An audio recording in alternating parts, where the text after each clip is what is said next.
बाळासाहेबांच्या तमाम शिवसैनिकांना तुमच्या ह्या अनिश गाढवेचा, बाळासाहेबांच्या लहानशा शिवसैनिकाचा आणि शिवसेनेच्या प्रवक्त्याचा मानाचा जय महाराष्ट्र. शिवसैनिकांनो, शिवसेना एक वादळ या तुमच्या हक्काच्या व्यासपीठाला तुम्ही सर्व शिवसैनिकांनी लाखोंच्या संख्येने सबस्क्राईब जरूर करावं ही तुम्हा सर्वांना विनंती करतो, जेणेकरून आपण रोज जोडले जाऊ, विचार एकमेकांपर्यंत रोज पोहोचवता येतील. त्यासाठी सर्वांनी सबस्क्राईब करा. आज तुम्ही पाहिलं असाल, संदीपान भुमरे असतील, उदय सामंत असतील, गिरीश महाजन असतील, या तिघांनीही मनोज जरांगे पाटलांची भेट घेतली. कारण एकच, कारण 24 डिसेंबरचा अल्टिमेटम जो संपत आलेला आहे, अगदी 2 ते 3 दिवसांवर येऊन ठेपलाय. 24 डिसेंबरचा अल्टिमेटम, मराठ्यांनी दिलेला अल्टिमेटम या सरकारने किती सिरियस घेतला, हा सगळ्यात पहिला आणि मोठा एक क्वेश्चन मार्क आहे, हा प्रश्नचिन्ह आहे. किती सिरियस घेतला? कारण वारंवार या गोडबोल्यांना, होय हे गोडबोलेच आहेत, आणि या भारतीय जनता पक्षामधला हा गिरीश महाजन नावाचा हे जे व्यक्तिमत्व आहे, हे अतिशय गोडबोल व्यक्तिमत्व आहे. चतुर, अगदी चतुर. अशा वाटाघाट्यांमध्ये, सेटलमेंटमध्ये या चतुर व्यक्तीला कायम ठेवलं जातं भारतीय जनता पक्षातनं. कारण हे नितेश राणे वगैरे असल्यांचं कामच नाही. या बरं, गिरीश महाजनांना वारंवार कानात काय सांगायचं असतं मला माहित नाही, पण वारंवार काहीतरी कानात सांगायचा प्रयत्न केला, सगळ्यांकडनंच केला जातो म्हणा. पण लक्षात घ्या, मराठ्यांनी दिलेल्या 24 डिसेंबरच्या अल्टिमेटमला खरंच या सरकारने सिरियस घेतला आहे का? हा सगळ्यात पहिला प्रश्न. हा प्रश्न माझा जरांगे पाटलांना नाहीच आहे मुळात. हा प्रश्न कुणालाही नाही. हा प्रश्न मी स्वतःला करतो की आपल्याला एक मराठा बांधव म्हणून आपल्याला खरंच सरकार किती सिरियस घेतंय. कारण तुम्हाला 2 उदाहरणं देतो. काल परवाच पहा, भर विधानसभेमध्ये महाराष्ट्राचे मुख्यमंत्री काय म्हणतायत? आम्ही वेळ प्रसंगी, वेळ पडल्यास, बघा बरं नीट ऐका, वेळ पडल्यास फेब्रुवारीमध्ये एक विशेष अधिवेशन बोलावू आणि त्यावेळेस आम्ही वेळ पडल्यास कायदा करू, वेळ पडल्यास याव करू, वेळ पडल्यास त्याव करू. पण कधी? फेब्रुवारीमध्ये. त्याच्या मागचं राजकारण तुम्हाला कळालं? फेब्रुवारीमध्ये जनरल इलेक्शन्स लागतील देशाच्या, लोकसभेच्या. त्याचं टाइम टेबल घोषित होईल.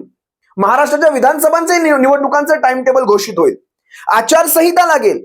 त्या आचारसंहितांच्या काळामध्ये तुम्हाला ते कारण पुढे करून हे सगळं काही करता येणार नाही, आणि त्याच्यानंतर तुम्हाला तो खापर फोडता येईल की आम्हाला द्यायचं होतं. बरं, गोष्ट अशी आहे की वेळ फार कमी असणार. तुम्ही अचानक काहीतरी निर्णय घ्यायचा प्रयत्न करणार, परत कोर्टामध्ये कोणीतरी उभं राहणार, आणि कोर्टामध्ये गेल्यानंतर कोर्ट ह्या निर्णयावर येणारच नाही, कारण आचारसंहिता चालू असणार. या अशा निर्णयावर आल्यानंतर यांना परत कुणाच्या तरी माथ्यावर कापर फोडता येईल की आम्हाला द्यायचं होतं. पण एखादी व्यक्ती कोर्टामध्ये गेल्यामुळे, म्हणजे ही सदावर्तेंसारख्या व्यक्ती कशा जातात कोर्टामध्ये?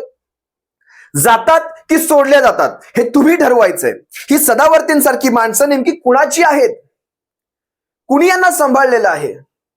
कोणाचा ह्यांच्यावर वरदहस्त आहे? तुम्हाला सर्वांना माहिती आहे. यांचं नागपूर कनेक्शन काय आहे तुम्हाला सर्वांना माहिती आहे. काय वेगळं वेगळं परत परत त्याच गोष्टींवर बोलायचं? त्यावेळेससाठी हे दाखवून ठेवलेलं आहे, कारण त्यावेळेस काहीही होणार नाही. हे भिस्त घोंगडं असंच ठेवलं जाणार. जेव्हा तुम्हाला 24 डिसेंबरचा अल्टिमेटम दिला हे तुम्हाला माहित असताना, एवढं मोठं अधिवेशन तुमच्या हातामध्ये असताना, हे हिवाळी अधिवेशन तुमच्या हातामध्ये असताना, तुम्ही काय सांगितलं माहितीये? त्या हिवाळी अधिवेशनामध्ये, सबंध हिवाळी अधिवेशनामध्ये तुम्ही 1 तास चर्चा केली. काल सबंध तुमचं भाषण ऐकलं. त्या भाषणामध्ये स्पष्ट एवढंच कळालं की तुम्ही फेब्रुवारीमध्ये एक आश्वासन दिलंय. ते चॉकलेट म्हणा, लॉलीपॉप म्हणा, काय म्हणायचं ते म्हणा, एक गोड चॉकलेट दिलेलं आहे, आणि आपल्याला चॉकलेटच मिळत आहेत आतापर्यंत, की फेब्रुवारीमध्ये विशेष अधिवेशन घेऊ. तुम्ही क्युरेटिव्ह पिटिशनचा उल्लेख करता. काय आहे ती क्युरेटिव्ह पिटिशन म्हणजे नक्की सांगा बरं? एखादी रिजेक्ट झालेली, एखादी रद्दबातल झालेला निर्णय पुन्हा कन्सिडर करण्यात यावा यासाठी एक याचिका केली जाते, एक विनंती केली जाते, आणि ती विनंती फक्त कोर्ट एक्सेप्ट करते की होय आम्ही पाहून घेऊ, बघूयात काय त्याच्यामध्ये. ती एक्सेप्ट झालेली याचिका, ह्याच्यावर ह्यांचा विश्वास, ज्याची शाश्वती 1 ते 2% देखील नाही, त्याचा हे एक बागुलबुवा करून दाखवतायत की बघा आता काहीतरी होऊ शकतं, काहीतरी. अरे, क्युरेटिव्ह पिटिशन संपला, विषय शून्य. क्युरेटिव्ह पिटिशन सोडून द्या. राष्ट्रीय मागास आयोगाला तुम्ही मराठ्यांना मागास सिद्ध करण्यासाठी आतापर्यंत काय काय केलं हे खरं तर विधानसभेत तुमच्याकडनं अपेक्षित होतं. काहीच नाही, काहीच नाही. कमीत कमी सगळं सोडा, जोपर्यंत ह्या सगळ्या गोष्टी घडत होत्या तोपर्यंत सारथीला आर्थिकदृष्ट्या मजबूत करण्यासाठी तुम्ही काय केलं याच्याबद्दलही तुम्ही विधानसभेत काही सांगितलं नाही. तुम्ही ईडब्ल्यूएसच्या पॉलिसीबद्दल लास्ट टाइम मागच्या वेळेस तुम्ही काहीतरी ईडब्ल्यूएस विषयी बोललात. त्या ईडब्ल्यूएस मध्ये सगळेच असतात, मराठा समाज एकटा नाही. ईडब्ल्यूएस मध्ये सगळा ओपन समाज असतो. मग फक्त मराठ्यांच्याच माथी ईडब्ल्यूएस का चिटकवायचा प्रयत्न केला जातोय? हे जे गोडबोलेपणा चाललाय ना सरकारचा, गोडबोले, ते एक मागे कोणाच तरी वाक्य होतं, माणूस कडवा असावा पण गोड बोल्या 3 स्टार नसावा. माणूस कडवा असावा पण गोड बोल्या 3 स्टार. आता 3 स्टार मध्ये काय टाकायचे तुम्ही ठरवा. नसावा. हे गोड बोली माणसं कायम घातक असतात. तुम्हाला बऱ्याचशा गोष्टी सांगायच्या होत्या. बघा, मराठ्यांनी काय इशारा दिला होता? 24 डिसेंबरला आम्ही मुंबईमध्ये येऊ, मुंबईमध्ये देखील आम्ही सभा घेऊ किंवा मोर्चा काढू. अगदी बरोबर त्या गोष्टींना आधीच ठरवण्यात आलं काय घडणार आहे. तुमच्या आचारसंहिता लागतात, 144 लागू होतं, 5 जणांच्या पुढे जमावबंदी लागू होते, महत्वाच्या ठिकाणांवर विशेषतः मंत्रालय असेल, जिथे जिथे एक्सपेक्टेड आहे गोष्टी घडू शकतात काही, तिथे सगळे आचारसंहिता लावून टाकली. आचारसंहिता म्हणण्यापेक्षा संचारबंदी काय असतो तुमचा, तो 5 जणांच्या वर तुम्ही राहू शकत नाही. 144 कलम म्हणू शकता तुम्ही. हे कुणाची भीती आहे तुमच्या मनामध्ये? कसला डर आहे तुम्हाला मराठ्यांविषयी? येऊ द्या ना मराठ्यांना, विमानतळ बघायचंय, पाहू द्यात मुंबई कशी चालते. मनोज जरांगेंनी काय सांगितलं होतं? आम्हाला आमचा हक्क आहे. आणि बघा, 2 महिन्यांचा काळ देऊन सुद्धा त्याच्या आधी जवळपास 30 दिवसांचा वेळ दिला, 40 दिवस दिले, परत हे 2 महिने, 2 वेळा तुमचं उपोषण सोडलेलं आहे. पाटील, आपल्या बाबतीत धोका होतोय, आपल्या बाबतीत धोका होतोय, ठरवून होतोय. कारण बघा ना, उदाहरण तुम्हाला मी आणखी एक देतो. महाराष्ट्राच्याच विधानसभेमध्ये गृहमंत्र्यांनी काय सांगितलं होतं मागे, की आम्ही आंदोलनाच्या काळामध्ये मराठा विद्यार्थ्यांवर किंवा मराठा मुलांवर ज्या काही केसेस झाल्या त्या मागे घेऊ, राजकीय केसेस धरून. पण इथे यांनी काय दाखवलं? कुणाकडे गन सापडते, कुणाकडे पिस्तूल सापडली, त्यामुळे आम्ही त्यांना सोडू शकत नाहीत. हे सगळं झाले बहाणे. तुम्हाला कुणाला सोडायचंच नव्हतं. त्याच्यानंतर अटक सत्र चालू झाली. म्हणजे ज्यांच्यावर केसेस पडल्या त्या तशाच वरती पुढे जाऊन अटक सत्र चालू होतात. म्हणजे तुमच्या नाकावर टिचून गोष्टी केल्या जातात. आणि भर विधानसभेमध्ये सांगितलं देखील जातं की आम्ही हे असं केले आणि आम्ही हे करणार, आम्ही यांना सोडू शकत नाही. सगळे राष्ट्रीय सुरक्षेचे नियम तिथेच लागतात, मराठ्यांवरच लागतात. अहो साधं बघा तुम्ही, नितेश राणेंसारखा माणूस भर विधानसभेमध्ये टिंगल उडवतो, मनोज जरांगेंची टिंगल उडवतो, त्यांनी दाखवलेल्या गोळीची टिंगल उडवतो, कशा प्रकारे त्या गोळ्या दाखवल्या जातात वगैरे, टिंगल उडवून टिंगलीच्या भाषेमध्ये जर तुम्ही आमच्या नेत्यांना बोलायचं थांबवलं नाहीत तर आम्ही याव करू आणि आम्ही त्याव करू. जाहीर विधानसभेमधनं ज्या वेळेस नितेश राणेंसारख्या व्यक्ती आपल्याला चॅलेंज करून जातात, तरीही मनोज जरांगे साहेब आपल्याला वाटतं त्यांना आरक्षण द्यायचंय. तुम्हाला तुम्ही सांगा, छगन भुजबळांचं तर सोडूनच द्या, ते एक वेगळंच रसायन आहे, ते एक वेगळंच समीकरण आहे. त्यांचा कोण करता करविता आपण त्याच्या मागे मी पडतच नाही. इथे मराठा समाज असेल, कुणबी समाज असेल, ओबीसी समाज असेल, यांच्यामध्ये भांडणं लावायची कामं ही बरोबर या भारतीय जनता पक्षाच्या काळात का होतात? याचा एक साधा विचार करा ना कधीतरी. बरोबर ह्यांच्याच काळात कसं हे समाजामध्ये जे ध्रुवीकरण करायचं काम असतं ना, हे बरोबर भाजपच्या काळात होतं. एसटीचं ज्यावेळेस आंदोलन चालू होतं त्यावेळेस एसटी समाज, एसटी कर्मचाऱ्यांचा जो समाज आहे तो देखील मराठा आहे असं दाखवून आम्ही कसे मराठ्यांच्या बाजूने. लक्षात घ्या, ज्यावेळेस शिवसेनेचं सरकार होतं त्यावेळेस एसटी कर्मचाऱ्यांना जे जे बेनिफिट देता येऊ शकत होते ते सगळेच्या सगळे, म्हणजे फक्त विलिनीकरण सोडून बाकी सगळे बेनिफिट द्यायला शिवसेनेचं सरकार तयार झालं होतं. पण त्यात त्यांनी घ्यायचं नाकारलं. जवळपास 9 महिने 8 ते माझ्या मते वर्षभरापर्यंत एसटी बंद होती. त्यावेळेस कित्येक विद्यार्थ्यांची नुकसान झाली, कित्येक जणांचे मृत्यू झाले, पायपीट झाल्या, कोणीही लक्ष दिलं नाही. कारण ह्यांची फूस होती या आंदोलनांना, यांची फूस होती. मग आता कुठे गेले ते एसटीचे कर्मचारी? ती बँक सुद्धा लुटून खाल्ली जाते, एसटी कर्मचाऱ्यांची बँक सुद्धा लुटून खाल्ली जाते. त्याच्याविषयी विधानसभेत तुम्ही बोलू पण शकत नाही. ज्या माणसाने हे आंदोलन चिघळवलं त्याला त्या बँकेची खिरापत मिळाली. लक्षात घ्या मला काय सांगायचंय. याच्या खिरापती वाटल्या जातात, खिरापती वाटल्या. 22 वर्षाचा मुलगा यांचा नातेवाईक म्हणून त्या बँकेचा एखादा डायरेक्टर बनून जातो. 22 वर्षाचा मुलगा, त्याला अनुभव आहे त्या गोष्टींचा. या गोष्टींकडे आपण कधी पाहणार आहोत? तो एसटी कर्मचारी वर्ग हा फार भोळा होता. त्याला नाही कळालं हे काय चाललंय. त्याला वाटलं काहीतरी होईल चांगलं. त्या नादामध्ये जे मिळत होतं ते देखील सोडून दिलं. आज त्यांचा पगार सुद्धा वेळेवर नाही एसटी कर्मचाऱ्यांचा. या सगळ्या गोष्टी शेवटी यांना काहीच द्यायचं नाहीये तुम्हाला फक्त खेळत ठेवायचंय. यांचे मी विषय काढले. यांनी महाराष्ट्राच्या विधानसभेच्या हिवाळी अधिवेशनामध्ये कुठलाही ठोस असा निर्णय घेतलाच नाही मराठा आरक्षणाच्या संदर्भात, आणि स्पष्ट कळतंय 24 डिसेंबरला काहीही होणार नाही. तुम्हाला त्याही दिवशी पुन्हा असेच गोडबोले पाठवले जाणार. हे गोडबोले तिथे बसणार, तुमच्या कानांमध्ये काहीतरी सांगायचा प्रयत्न करणार. आपल्याला देखील यांच्यावर विश्वास येणार. आपल्याला का कोणास ठाऊक यांच्यावर इतका विश्वास का येतोय? आज मराठा समाज तुमच्या बाजूने जो उभा राहिलेला आहे, कारण तुमच्याकडून अपेक्षा आहेत. आणि तुमच्याकडून अपेक्षा यासाठी आहेत कारण तुम्ही राजकारण विरहित आहात. कुठल्याही पक्षाचं राजकारण तुमच्यावर चालत नाही. मराठा समाजाने आतापर्यंत पाहिलं तुमच्याविषयीचा अनुभव आहे, त्यामुळे तुमच्यावर विश्वास आहे मराठा समाजाचा.